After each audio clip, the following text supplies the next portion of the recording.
Hello, welcome to journey. पिछला episode journey का, journey 48, वो जब प्रकाशित हुआ, हाल ही में हुआ, तो कुछ प्रतिक्रियाएं दोस्तों की, बहुत करीबी दोस्तों की, जो बहुत प्रशंसा करते हैं मेरे काम की, मेरे अनुभवों की। काफी हद तक वो ये भी कहते ही हैं, हमेशा कहते रहे हैं कि वो बहुत मोटिवेट होते हैं मेरी बातों से, मेरे तजुर्बात से, मेरी जो क्रिएटिविटी है उससे बहुत प्रभावित होते हैं और बहुत मुझसे सहानुभूति भी रखते हैं और मेरे भले की हमेशा अपेक्षा करते हैं। शायद ये इमोशन रहा हो। एक खास मित्र ने, तो फ्रैंकली मेरी टीम में हुआ करते थे, आज वो सक्सेसफुल है खुद भी, एक एडिटर के तौर पर उन्होंने बहुत नाम कमाया, अच्छा काम किया। एक फिल्म भी बनाई है जो उसके जो पोस्ट प्रोडक्शन वर्क है उसमें चल रही है, उन्होंने भी अपना रिस्क लेके बनाई है। तो उन्होंने जब मेरे जर्नी 48 को देखा तो उन्हें लगा कि मैं अपने बारे में कुछ वो बातें क्यों कह रहा हूँ, वो चीज़ों क्यों बयान कर रहा हूँ, के बारे में दूसरों को क्यों बता रहा हूँ, जिनमें ज़्यादातर मेरे सेटबैक्स की बात है कि कैसे मौके जो थे, अवसर थे, वो छिन गए, डिले हुए, एक तरह की असफलताएं। पर जर्नी का यही एक सुरूर है, जर्नी एक रिफ्लेक्शन है जिंदगी का। और बहुत कम ऐसा होता है कि आपको हर चीज हाई होती चली जाए, चमक धमक से भरपूर रहे, उसमें उतार चढ़ाव होते ही होते हैं।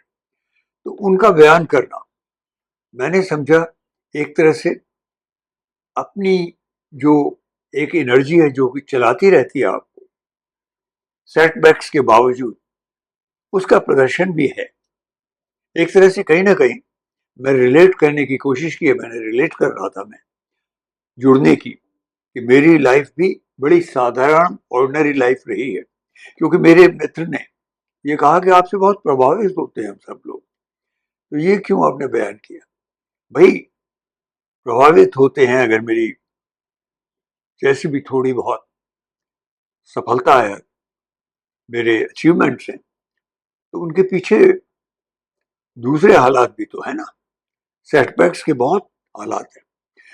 जो सक्सेस मिलती है ज्यादातर वो बहुत छोटा हिस्सा होती है, उसके पीछे संघर्ष लंबा होता है कई दफे। तो इसीलिए मैंने बयान किया। तो आज जब हम जर्नी 49 करने गए आए, क्योंकि जर्नी बेसिकली क्या है, एक तरह का ऐतिहासिक वर्णन नहीं है, रिकॉर्ड ही नहीं है, ये मोर देन दैट है।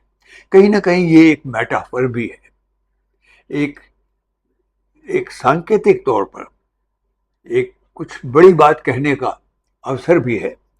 तो आज जब मैं जर्नी 49 करने की स्टेज पे आया तो मुझे एक ऐसी चीज सामने आई मेरे, जो कि बहुत ही इंस्पिरेशन लेने वाली चीज है। और वो एक फिल्म मेकर के बारे में ही है। एक फिल्म मेकर जिन्होंने फिल्में तो शायद दो ही बनाई हैं।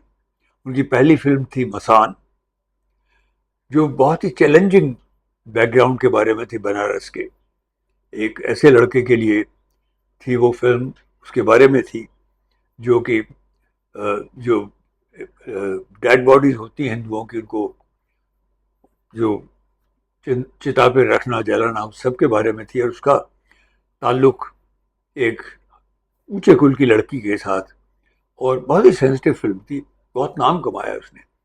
वो फिल्म जो बहुत बड़ा फेस्टिवल होता है कांस पेरिस में, वहाँ बहुत नाम कमाया उसने, फ्रांस में। और 10 साल बाद उन्होंने एक और फिल्म बनाई। इससे बीच में उन्होंने कुछ टेलीविजन सीरीज भी ओटीटी के लिए बनाई, उसमें भी चैलेंजिंग चीज़ें थी।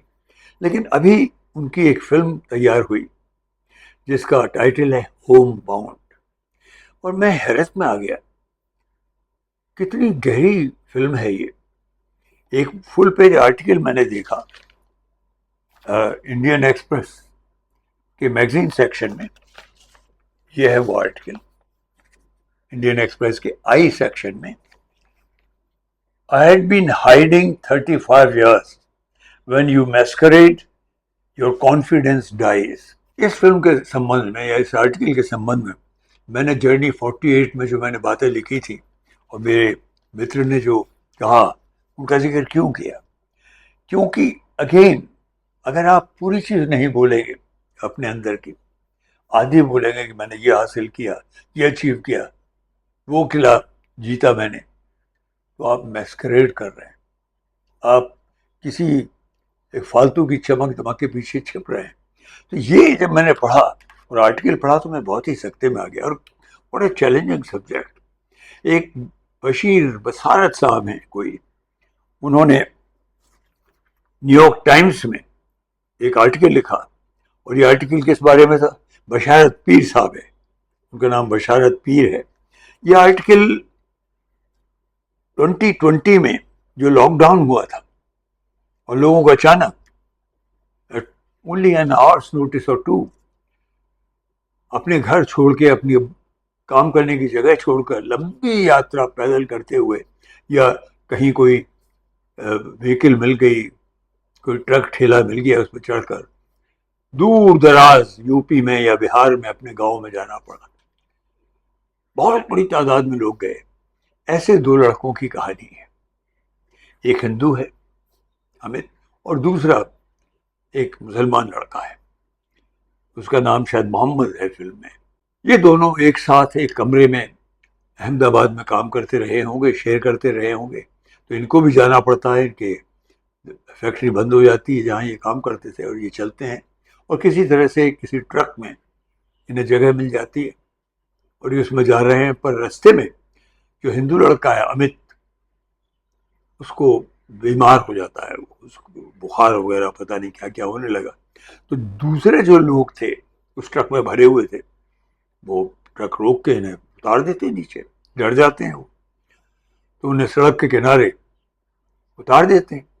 ये लड़का जो इसका दोस्त है वो भी उतर जाता है उसके साथ। वो अपने साथी को अकेला नहीं छोड़ सकता था। और मध्य प्रदेश का इलाका है, सड़क वहाँ से गुजर रही है, किनारे पर ही कहीं किसी तरह से वो एक अस्पताल में लेके उसे जाता है। कोई आसानी से भर्ती भी नहीं करता है, वहाँ दिखाने जाता है और वहाँ अमित की मृत्यु हो जाती है।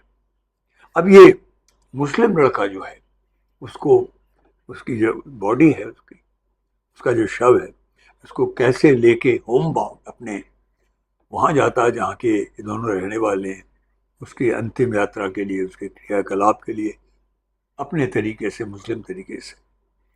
कमाल की कहानी। मैंने कहा कि ये भी तो देखा जाए तो नेगेटिव है सब कुछ, लेकिन ये फिल्म जो कि 10 साल बाद बनाई नीरज गहवन साहब ने, इस फिल्म को बनाकर और जब ये भी कांस फिल्म फेस्टिवल में गई तो 9 मिनट का स्टैंडिंग ओवेशन मिला। अवार्ड तो कोई नहीं मिला, पर 9 मिनट लोगों ने खड़े होकर तालियां बजाई। इस फिल्म को एक बहुत बड़े हमारे जो स्टूडियो है करण जौहर साहब, धर्मा प्रोडक्शंस, उसने सपोर्ट किया था बनाने में, क्योंकि ये कहानी इनको गहवन साहब को धर्मा प्रोडक्शंस में काम करने वाले उनके एक मित्र से पता चली। लेकिन सबसे बड़ी चीज क्या है, इस फिल्म के बाद इसका इतना इमोशनल जो रिएक्शन हुआ। गहवन कहते हैं कि थिएटर में इतनी बार फिल्म देखने के बाद भी, जबकि मैं ये कहता था मैं नहीं देख पाऊंगा इस फिल्म को, इतनी बार देखा है मैंने अपनी फिल्म को, मेरी आंखें फिर भर आई, मेरे आंसू निकल रहे थे। मैंने शर्मा के झिझकते हुए साइड में देखा तो करण जौहर साहब की आंखों में भी आंसू, वो भी बैठे हुए थे बिना हिले हुए, सिर्फ आंसू निकल रहे थे। फिर जिधर भी देखो तो आंसू निकल रहे थे। मेरी समझ में नहीं आया किसको मैं क्या कहूँ और क्या उद्गार था, क्यों वो शायद कुछ कहना चाहते थे, स्पिल ओवर करना चाहते थे। वो ये एक बात उन्होंने हमेशा छिपाई थी नीरज ने, कि वो खुद एक दलित थे। क्योंकि इसमें जो हिंदू लड़का है जो गुजर जाता है वो दलित, तो वो खुद दलित थे पर अपनी आइडेंटिटी को छिपाते रहे। वो एक जगह वो लिखते हैं भी अपनी खुद की उसके बारे में, फॉर 35 years 35 साल तक I had been hiding. When you masquerade, your confidence dies. Every step you take, you think someone is watching you.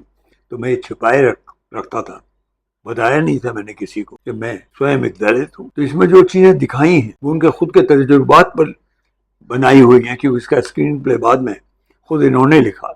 और एक जगह ये लिखते हैं, बड़ी खूबसूरत चीज लिखते हैं, but I also have to say that the weight of it is unsurmountable, मेरे दलित होने का, to be the only self acknowledged Dalit in all of Hindi cinema, Hindi cinema के अकेले दलित होते हुए भी जिसने अपने आप को स्वीकारा है सिनेमा की हिस्ट्री में. One that you have immense responsibility and at the same time I don't want to be bracketed. जिम्मेदारी भी आती है मेरे ऊपर, मैं ब्रैकेट में नहीं होना चाहता कि मैं दलित ही हूँ. I want to be a film maker making various kind of film. I come from Ray's school where politics can never supersede your narrative, then you are not cinema, you are vox pop. तो मैं एक propagandist film भी नहीं बनाना चाहता था.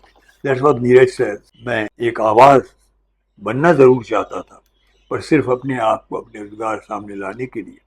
पर मैं ऐसी आवाज नहीं बनना चाहता था कि मैं लोगों को इसके ऊपर एक आंदोलन सा करूं वगैरह वगैरह, क्योंकि फिर मेरी मासूमियत हट जाती.